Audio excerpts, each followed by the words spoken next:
चढ़ल फागुनिया रौरा बानी बहरा एने सुलगता जवानिया के आहरा।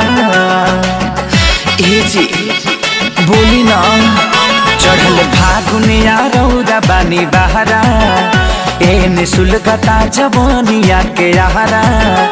काम मरद वाला के करी रौरे बोली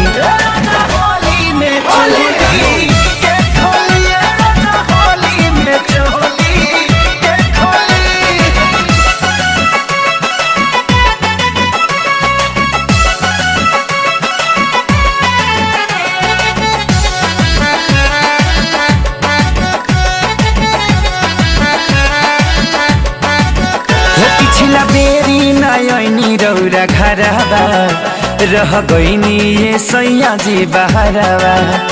लूट पैनी न होली के लहरवा भेज दिहनी काहे हमके नैहरवा। हो पिछला बेरी नयनी रौरा घरवा रह गईनी ये सैया जी बहरवा।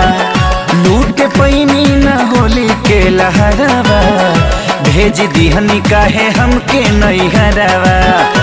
तो हमारे तना देखिया बगौआ टोली